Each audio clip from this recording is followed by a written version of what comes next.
So what are some of the big messages that you want to leave behind, with these young people that we can, buoy them up, make them great young people in the next decades to come? Yeah, that's something that my wife and I and our friends in the church, we talk about that all the time. How can we, bolster the youth is basically the premise of that. How can we strengthen them? And for me and my kids, obviously my kids aren't super old yet. We're still going through that. And as a parent, you learn as you go. But I think the biggest thing for me so far, dealing with my kids and then dealing with young athletes that I've dealt with throughout my hockey career, is to give them advice. Obviously, as we are doing now, we talk about life and the events that we've gone through in our life, and they can choose whether or not they want to listen and digest it and apply it in their lives. And then that prepares them to make the decisions on their own. At the end of the day, when our kids get old enough, they have to be able to make those decisions on their own. They're forced to. And whether they make the good decisions or not is fine, because sometimes when we make bad decisions or we regret decisions, that's when we learn the most too. So with my kids, it's letting them go through those trials, letting them go through those, those harder things and those decision-making processes. And then they make a decision, they see the results, and then we talk about it. I was having a conversation this morning with my son, Zane, who's 7.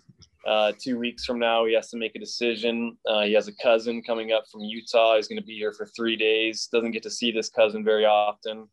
But the same weekend, he has a birthday party from one of his fellow hockey players that he was really looking forward to.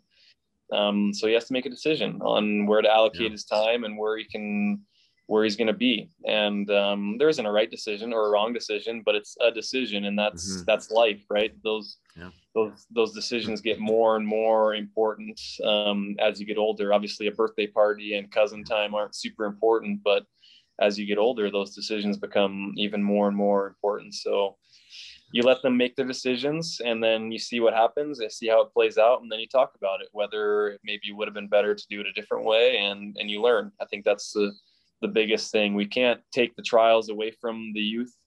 We just need to bolster them to be able to make those decisions and then think about it and maybe, adjust and be better next time.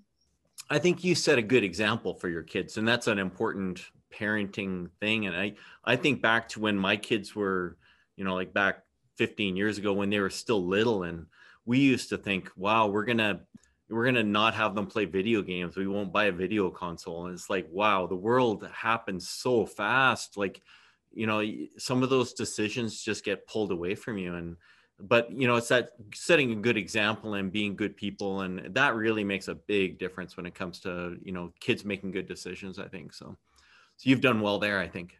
Yeah, thanks. That's interesting you bring up the video games too, because that's been a discussion in our house. Yeah. Zane has a Switch and he has, I don't know, like 10 games probably, and he could play it all day if he wanted to. But, we try to set the precedent that it's, especially during the off season, it's a lot more enjoyable to be outside. We have the pool, we have everything to be outside and a lot more activities. And he hardly ever plays his Switch. So it's, I think it's by showing that example and being outside and playing other things, being together in other regards. So it's important. Yeah. I think it's a good point, really, that, the best way to get people off of a video game is to get them into something else. Exactly. You gotta replace it. Like if they're just going to sit on the couch, then, they're going to do something fun. So yeah, no, it's a super good point.